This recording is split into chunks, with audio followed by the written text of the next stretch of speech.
All right. All right, everybody. Welcome back once again to another episode of QuattroQuattroDos. Once again, with your boy Christian. And today, before we introduce our guest here today that you probably see on the screen, I just want to go ahead and make sure you follow the social media, stuff like that. Don't forget to check out the Patreon page, patreon.com/QuattroQuattroDos. If you want to help your boy out and just check out the multiple, I guess, ranks or whatever they're called, whatever. But today I have a special guest that has something really cool going on here in the city. So, we were going to highlight him and his company and everything that he's doing for the sport and for the city as well. So, without further ado, here is Marco with one Marco, not one Marcos, So, because I have a couple friends named Marcos, but you're singular Marco, right? Yeah, that's correct. How you doing, brother? You doing all right? Yeah, doing good, doing good. Just out here enjoying the calm after the storm I know, right? that we had. Yeah, Everything good with you and your family and stuff? yeah, yeah. Actually, I stay up in Cyprus, north part of Houston, Mhm. and fortunately, we just got our water taken out. We did not lose electricity, so we had to stay with the folks for about a day to get water and then come back into the house. But everything is great now. That's good, man. Good to hear. Good to hear. I actually work in Cyprus, but I live in Katy, so I guess we're kind of neighbors in a Oh, way. But let's talk about you for a second. Let's talk about, who you are. How did you end up in Houston? Or were you born yeah. here, parents from, or stuff like that? Yeah, yeah, no. I mean, I guess I can call myself a Houstonian now after living here for pretty much my entire I want to say elementary years, my childhood, and all the way up until now. But I'm originally from Mexico City, and I came into the U.S. In 2005, I believe. I was in third grade. I was about 7 years old, so I've been in Houston for a while now. That's crazy because all the people that I've talked to on the show, I can probably think of like three or four. Most of us came to the U.S. around the same age, 7, 8, 9. So it's pretty cool that we're all like from different cities or like different countries, but we ended up like here in Houston. So did you always live in like the Cypress area, or did you live in other parts of Houston? Yeah, I think it's mostly on northwest side. Uh-huh. So what is Cypress and Jersey Village, past 290 Beltway Mhm. around here. That's pretty much where I grew up in. And did Um, you always play soccer, or is that how did your love for the sport come about? yeah, I mean, just like any young kid that grows up in a family that is driven by the sport, especially being a Latino, Uh-huh. that's a sport that you grow up in. So at a very young age, I my brothers are the ones that involved me in a soccer team, and that's how I kind of picked it up, and I followed it through my senior year, Right. and that's kind of Where'd you play? so initially I started in the rec leagues and airline around there. I think it's still the same name for the league, which is HISA. Uh-huh. And I mean, Yeah. it's there was great level of play there. There's a lot of aggressive players, and you kind of lose your fear to go hard at it. Mhm. Um, and I mean, definitely at a very young age, it requires a high amount of skill, but also courage to say, okay, I'm playing against a lot of other competitive kids. Did you play in a club team, or was it? So during that time in Heisam, I was jumping from club to club. Okay. Um, but then in 2000 and I think whenever I went into eighth grade is whenever my brother decided to put me in Albion Hurricanes. Okay. So after I landed in Albion, that's pretty much where I played up until 12th grade. That's tight. I played for Texas Premier. I don't know. They're not around anymore. But yeah, I think we're also in Heisa as well, or one of those, and we played Albion a lot. So Okay. I remember y'all, or at least the club. Yeah. So what's your team? Who's your team? My what I'm a fan of. Yeah, yeah. Oh, I mean, Mexico City. I can't go for America. I gotta go. Stick to the roots of Cruz Azul. All right, all So right. hopefully we win a championship in this coming year. But I mean, other than that, I love the Houston Dynamo. I think growing up here, I was during the time that they won the championship back in 2000 and it was 6. around the 2006. Yeah. So I think I had just arrived in the US in 2005. They won it in 2006, and I think the following season, my brothers take me out into back day. It wasn't BVA Campus. It was Robertson Stadium. Was Yeah. it? Yeah, yeah, yeah. Um, so they brought out um, the trophies, and I mean it was a really good experience. I think that's whenever I first got introduced to the Dynamo. That's what's up. Do you go now to the games, or do you kind of keep up with the MLS, or are you more of a Cruz Azul fan or Mexican League fan? So I mean, yeah, I like to go into the games, and I guess I call myself more of a uh, on the fanatic side of the last time I went with the El Batallón. Uh-huh. I don't know if they're still around. Yeah, yeah, they're Uh, around. so I mean that's my environment. So That's whenever I tight. do have I'm just waiting until they come back up, and Yeah. it's just sad that you can't have the entire fans now up in the States. I don't know if it's gonna be the same, but I know that I had a good experience. Yeah, so last year I think they ended up opening like 10 or 15%. But they're hoping this year to go like 20, 25%. So it still feels weird because everybody's on like the second deck. Like you don't have anybody on the bottom.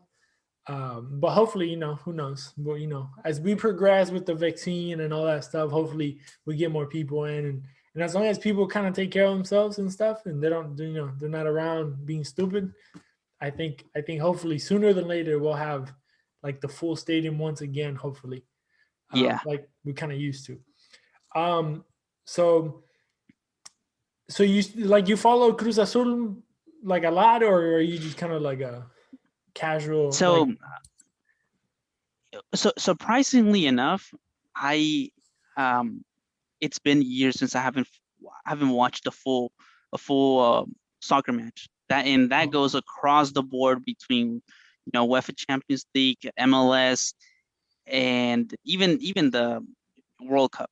Um, and it's I guess there's a little how do you say controversy mhm. there, because I also referee, Okay. and one of the things that they always ask you is, go watch some soccer games. Yeah. And that's one of the things I'm like, no, I want to be involved. Like if I'm gonna be in a soccer game, I'm either gonna be yelling my lungs out in the stadium, I'm gonna be playing, or I'm gonna be refereeing the game. You want to be I in it. can't sit out. Yeah, I can't. Yeah. There's just too much emotion for me. Yeah. That to just sit at home and watch the game. I gotta be doing something. That's tight. So the whole refereeing, how does that like? I've never talked to a referee. So what is that experience like? Like, do you feel like sometimes you want to punch kids in the face, or like, do you referee for kids or adults, or how? So I guess to take it back to a little bit of the beginning, whenever I noticed that my soccer career was coming to an end and I wasn't gonna have a shot at playing college, I switched over, and I'm an opportunist. A friend of mine presented the opportunity to go referee. I'm like, what is? I didn't know you can do that and make money. Although, I mean, as a player, you see the referee, but you don't really pay attention to Yeah. that. So then that's whenever I took it in 2014. From 2014 to 2000 and I want to say 2017 is whenever I kind of did, I was in the trenches out there from 8 a.m. to 6, 7 p.m. Damn. Yeah, and it was hard, but the reward, it was great. In 2018, I had the opportunity to actually referee the Dynamo Dash at VVA So Compass. you're So like so you're like a legit professional ref. I don't want to say, I stepped out of the game in 2018. Soon after that, a few life events happened, and I kind of stepped down. Then everything, just, I don't want to say it fell apart. It's just I just took a different direction in my career. Gotcha, gotcha. That's crazy though. That's crazy that you were like you started, kind of in the lower leagues and you ended up in the professional level. That's tight. Yeah, yeah. I mean, I think the most rewarding part was me being at the stadium and watching the Dynamo and Mhm. feeling the energy, because whenever you go as a fan and you go with your family, that's an experience itself. But whenever you go with, El Batallón or one of the other, I know that there's some other groups that have emerged throughout these past few weeks or months. Mhm. Um, it's a whole different experience. So being able to be there, watch the players, watch the referees come out, and actually do that, being in the locker room and coming out of the field of play, and it's like it was a very special moment for me, very special, humbling moment, and to say, okay, hard work pays off. I probably spent um 3 4 years just going at it, doing, like I said, in being in the trenches, but at the end of the day, hard work pays off. That's tight, dude. So how many professional games do you have under your belt? That I'm telling you, that was the I hit my peak, and Yeah. after that, it was like I literally just stopped refereeing for 2 years. Oh wow. Damn. That's crazy. Well, hopefully, if you have it in your future, hopefully we'll see you out there, man. That's tight. That's cool. I've never talked to any type of referees, not even like Sunday league referees. But that's cool. That's cool, man. I'll write you down as my expert referee on the Rolodex. But Alrighty. um, but let's talk about this project you have going on, right? And something big going on in your life, I see. So it's called the Futbology Network. Tell me a little bit about that. How did that come about? So, I wanna say that this is probably going to be a project. I definitely want to say it's going to be the project of, um, I don't want to say of my lifetime, but it encompasses pretty much from the year 2000, and I guess from the time that I started playing up to the point that I stopped refereeing. It encompasses that entire journey.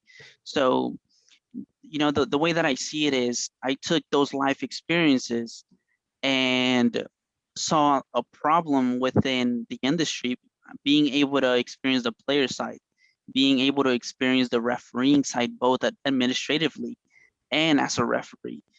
Um, and now being able to have access to certain technology, I think that it's for authors, it's like a memoir Hmm. where they write their life's journey. For me, I'm writing my life's journey through a business. That's how I want to see it.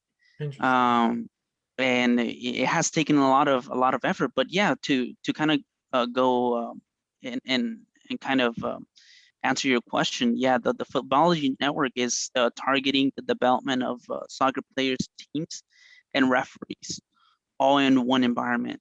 Um, and doing that with data and machine learning and deep learning models. Damn, that's hardcore. That's deep. So tell me, like, can you kind of explain how, what happens? What do you like? What do you do? What do the machines do? Like, what machines do you use? Like, what is this Yeah, technology? so I'm not gonna fully dive into. Mhm. I mean, I can explain the process, but basically, um, let's, let me start on the player side, because there's three different services that will be provided. All right. On the player side, video recording and highlights will be provided for teams and players. And because like I mentioned, new technologies have emerged, and there are softwares out there that you can film a game without having a cameraman out there. So you film it, and the software does all the heavy lifting for you through algorithms. So that itself is a service. Now, for the more semi-professional teams, which would be your USL League Two, USL Academy, NPSL, WPSL. So all of those teams, they're getting. I think that soccer is getting to a point in the U.S. that it's becoming very real. It's becoming it's leaning more towards the development and really helping out kids. Take whoever wants to take it to the next level, even just for college, or to go pro. It's taken very seriously. Just last week or 2 weeks ago, I just found out that Serena Williams, I believe she became the owner of the City Angels, which is, I think, the NWSL team for Los Angeles. Yeah. And there's another Osaka. Australian player, for the North Carolina Curse. She's Japanese. Yeah. Oh, okay. So, that what does that tell you? I think I see it as the women empowerment. They're seeing. I think that women are very great for seeing the vision, and just I think that women, taking the lead on that sense, that tells you a lot. Um, and also at the beginning of the pandemic, Development Academy dissolved. And I think what happened was that MLS went into not let that structure fall out, and they poured in a couple $1 million for the continuous development of players. So just seeing all of this, that's where my gears started going. So kind of going back, players is the video recording highlights. Teams is the live streaming services for semi-professional amateur teams. Now, on the refereeing end, so I don't know how far I want to dive into that, just because of the software that we're developing right now. I don't want to disclose too much information, but essentially, as a referee, the problem that I saw just on tournaments alone for assigning on feedback, waiting a year to get really good feedback from national assessors, state assessors. So just having access to that person alone, it took a while, as a referee. And you may ask at the field, you may ask 10 referees one question, and you're going to get different answers. Well, where I saw where I could provide value to the community is I'm gathering, and I guess I'll release some insightful information. But I found out that data is very important, but the most important thing is how you use it. And one of the things were early on, that I had started with the player service. I'm like, okay, what am I going to do with this data? What am I going to do with this video recording? I don't want to go into a business just to make money. I want to go into a business to make money, to help people, and recycle that money to fund my future projects for the bigger purpose. That's really where I saw, my entrance. Now, okay, the money part, that's being recycled. What about the data? That's where the data comes in order to produce the machine learning, deep learning model. So essentially, the business that I'm starting is, on the surface, it looks like it's just a normal business model. But on the back end, that data is being gathered. It's being recycled to produce the end product for the referees, for the machine learning and deep learning models. So That's kind of like the dissection of the business. That's tight. That's cool, man. I mean, I'm not that smart, but I mean it seems I mean, like you're saying, nowadays data kind of controls everything. So, but I think it's cool, going into the player side. I think it's cool because the people coming up and wanting to go into the professional level. There's a like couple episodes ago, I think either last episode or the one before, I actually named a whole bunch of teams that are here in Houston that play in the UPSL, I believe. There's like 10 teams, and those, I mean, my guess is that a good percentage of them, I don't know, 70-80%, I guess, they want to make it to the next level. Yeah. And having a service like yours, I mean, could make it a lot easier for them to, gather footage, gather data, and, it could push them to that next. I mean, it would help them, obviously you have to do the work in the field, you got to score goals or defend well or whatever, but having the visuals and being able to send out and stuff like that, it would make their journey a lot easier or a lot more helpful. So I mean, it's pretty cool. I mean, I'm jealous that I didn't think of it, but No, but then again, I'm not that smart to like put all the thought behind. I don't know how involved are you into like the whole machine part of it. so initially, I came up with the concepts. Now throughout the entire time that I've been refereeing and pursuing other ventures, like I mentioned previously, last year I had a failed venture that I learned a lot, and that's where I learned of how important data is. Um, and it's a friend of mine that I brought on as a partner, and said, okay, what do you think about this? Because I had talking with many people, and you know, I don't know if you have watched the interview of Elon Musk, and whenever he mentions how some of the astronauts that actually have gone into the moon, they're like, "What are you doing?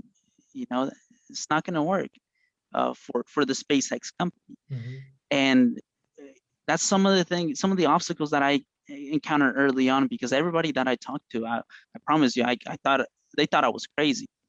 They thought Really? that, yeah, because it just it's hard to understand. Even for myself, it was a little bit hard to comprehend and to tell myself, hey, what you're doing, it may not seem very clear, but it has a purpose. And because soccer is is drilled into my mind and into my heart, all the obstacles, I think whenever you pursue something with your heart and your mind are combined together. I think that that's what makes people pass through obstacles that seem very impossible. But yeah, I did encounter a lot of no's. I did encounter a lot of what are you doing? And Yeah. even up to this point, I will tell you this, that I um, some people that have been in the game for a lot longer than I have are not gonna be pretty good to change. But seeing um, how taxis in New York, how they got pushed out, or just anywhere, how they got pushed out uh, by Uber, and all these other companies that um, have reinvented themselves and reinvented the way that they do business on the daily basis. I think that that's a strong enough data for me to say, okay, we just got to continue going, and everything is going to align. But yeah, there's a lot of obstacles that I have encountered, and I know that there's going to be a lot more along the way. Sure. So it's difficult. No, I mean it's cool because I mean at the first when I first saw the Instagram page, everybody the Futbology Network, I clicked on the website, looked at it and stuff like that, and I was like, man, I wish I would have had some type of service like this when I was in high school because me growing up as a kid, all I wanted to do was be a professional soccer player. Obviously, I obviously 20 years old now. Obviously, I can't, but I could, but not really. But if imagine like me having some type of highlight reel, of myself, when I was in high school, of course, I graduated in like 2009. So obviously it was a long time ago, and technology wasn't at its best then. So like, I remember I had like highlight reel on like a CD Okay. and I only had one highlight, but Yeah. it was good enough for a center back like me, but it would have been a lot better if I could have had, some type of data, physical video or something like that to be able to send it out to people and they could have looked at me. And I wish I would have had it, and also I saw for teams, you have like some type of like streaming service kind of in a way, like you can stream their games and they can put like publicities and stuff like that. I thought that was really cool. How can you explain a little bit about that? How would that work for Yeah, so I think you hit it right on the dot. I think where also the teams are going to benefit a lot on and this doesn't only have to pertain to a team. This could pertain to a tournament, a high ranking tournament, kind of like ECNL. I think that is one of the ones that I have attended. They have live stream, but now with the technology and making it very easily to function on site, having the ability to monetize your content through advertisements, I think that it's going to help them a lot as well on that end. So not only for coaches, especially in tournaments like ECNO or Copa Rayados, where you have international teams fly over.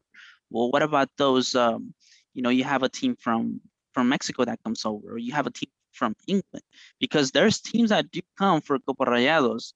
Mhm. That takes place on Thanksgiving here in the Woodlands.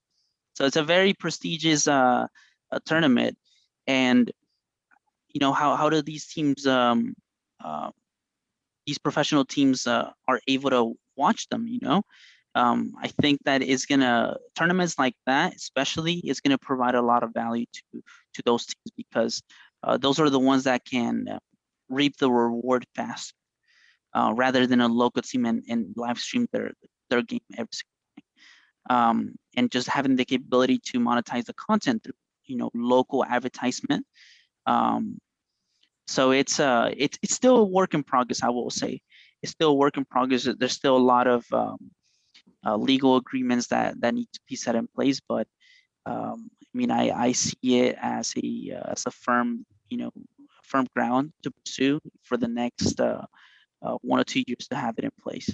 Tight. That's cool. You would be like the YouTube of soccer games. That's one of the things that we're kind of working in the back end and seeing how much we do it how much we make that ourselves instead of outsourcing it to another company or using another platform. Mhm. But to go to your point of the players, there is one app called Taunter. I don't know if you've heard of it. Taunter? So I've heard of it, but I've never looked at it to be honest. that is one of the applications that I think that are will provide a lot of value in the next coming years. Um, and I've done quite a bit of research through the applications that are in place, and Tonsor really caught my attention, especially for players. I don't know how much of your community is player based, but Tonsor in the UK is very big. Last year or 2 years ago, I can't remember the year that they got funded. So they went through their Series 8 funding and they got 5.5 million euros.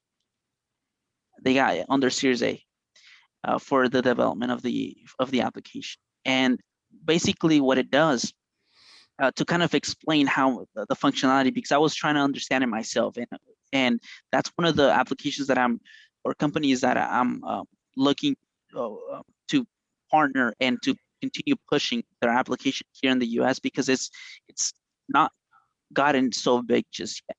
But what it does is there's a platform called Got Soccer, where basically a lot of leagues are plugged into that platform. So if you go look at your Albion Hurricanes, you go look at your local leagues, and you want to find out when do they play.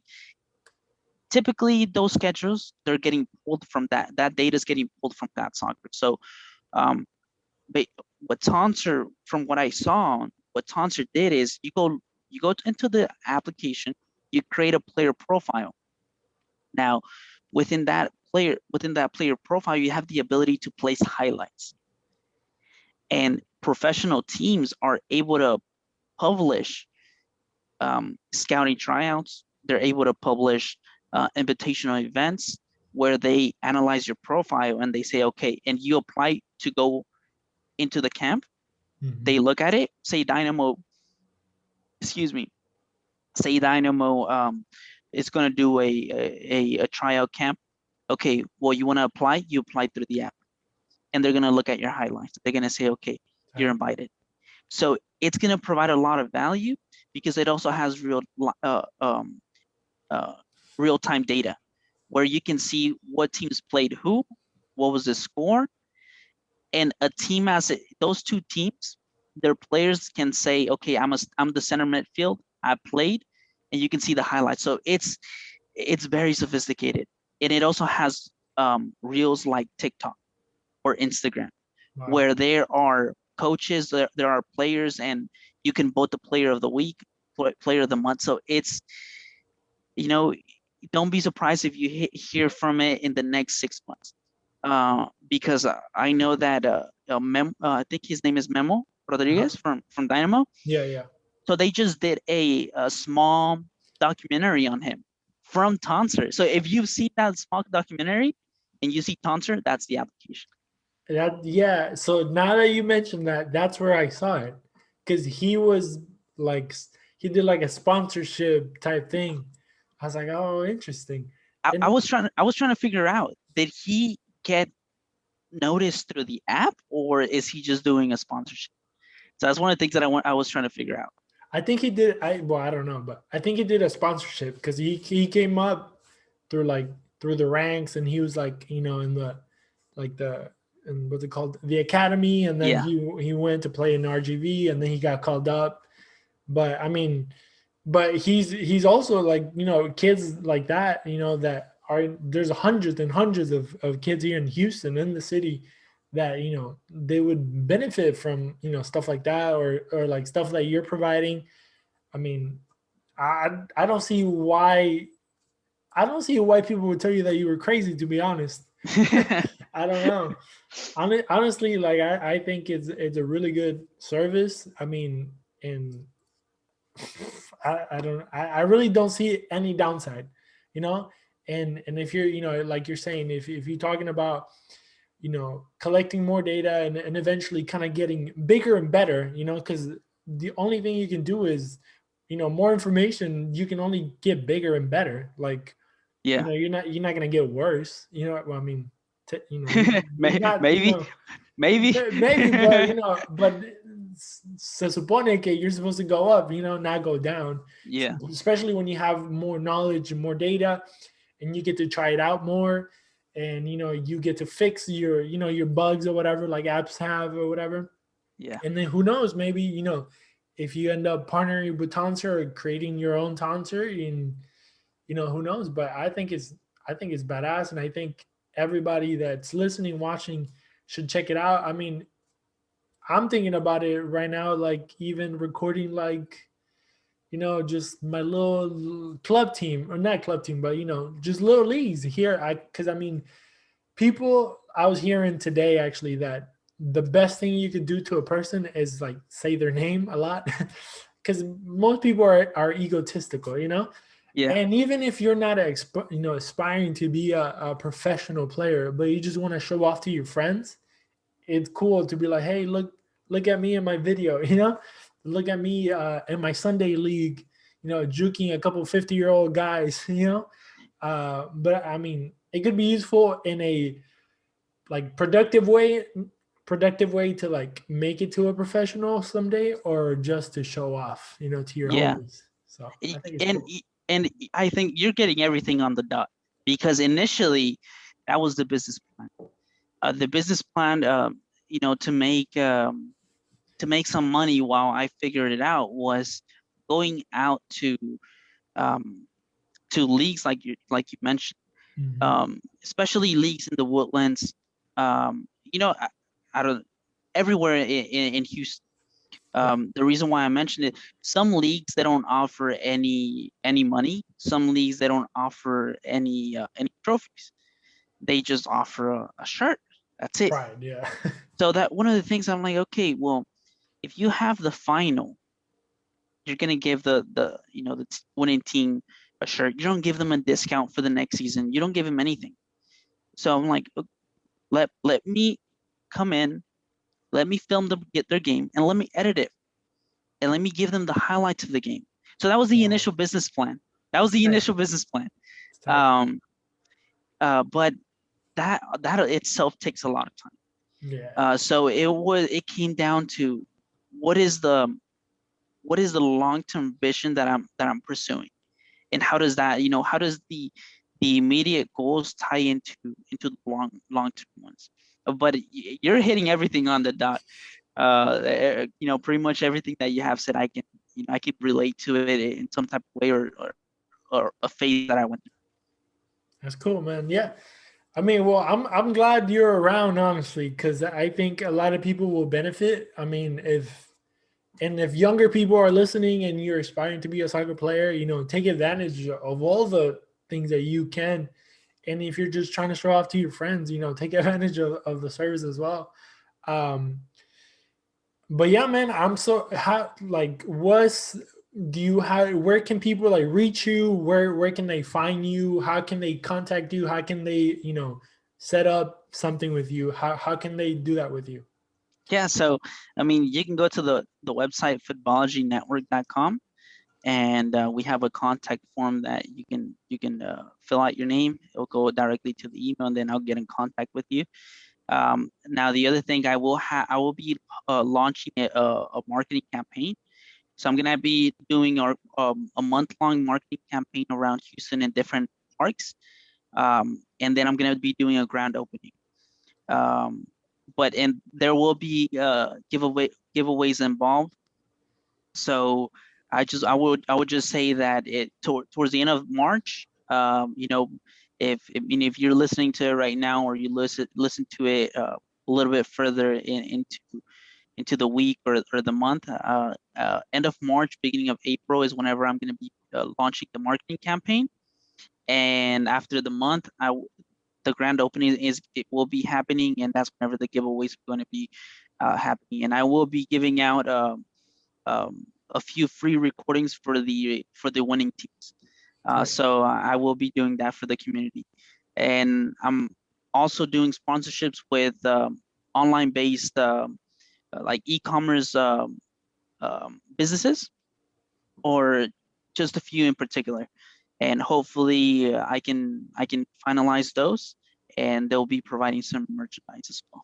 Right. So that's one of the things is, just bring awareness for the local community, um, and you know all the other entrepreneurs that are also having something to do in the soccer space. But I mean, that's one of the things that I'm working kind of where I have my head wrapped around until we do the launch date. Right. That's badass, man. So once again, man, thank you for coming on the show. Thank you for explaining to us, a little bit of more how technology and soccer are kind of combining forces to make everything better. I know VAR probably is not the best, and not a lot of people like it, but I think this type of technology, now that we have it, might as well use it, and use it to better ourselves, and better our careers, for some of us out there, or better our status as soccer players, in our local group of friends or whatever. But man, thank you so much for jumping on. I wish you nothing but the best. Like I said, it's something that I mean, anybody could use, and everybody probably should use, at one point in their life, just to have some type of highlight to show your kids maybe when they get older. Be like, look what daddy used to do, or look what mommy used to do, wrecking Yeah. on some boys. But yeah, man, thank you so much. Thank you for jumping on. Everybody go follow Marco, and go follow Futbology Network on Instagram. Do you have any other your website, but do you have any other social media that they can follow you, or just the Um, Instagram? Yeah, I mean, so right now I actually just came back on Instagram. Through this process, I kind of took off of social media. So if you see me, I'm a nobody right now on social media. I have like 10 followers, but that's because I deleted the old one and I'm gonna start fresh. It's a new All right, chapter. cool. But yeah, I mean, you can follow me at I think it's like Oregon Marco, I believe. I really keep up. Um, Let's look here. Oregon Marco, and then the company website, like you mentioned, Futbology_Network. Cool. And I want to just give a special shout out to you yourself because Sure. just hosting this space, I think that um, that goes a long way to connect the community, the Houston community, and just soccer itself. So that's a big big applause to you as well. Thank So you very much. thank you. It's like it's 11 p.m. just so people know, and you're out here doing this. So that way they, the Houston community knows that how much effort you put into this. So I appreciate you taking the time, and you know, thank you very Anytime, man. much. No, anytime, man. We're here to grow the soccer community, and here in Houston, there's a lot of potential here to. I mean, it's already a big scene, but if we can make it even bigger, why not? Yeah, And for the love of the sport and for the love of people and for the love of helping your brother out, here or there, we're gonna be doing this.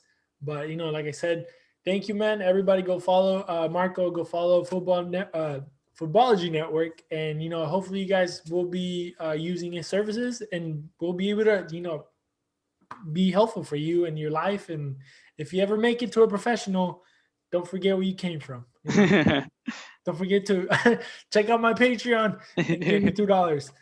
But yeah, man, thank you so much. Have a good night, and hopefully we can have you again soon, and see how business is going, how it's flourishing, and how however teams you got under your belt, how many players are on your network, and all that. So nothing but the best, man.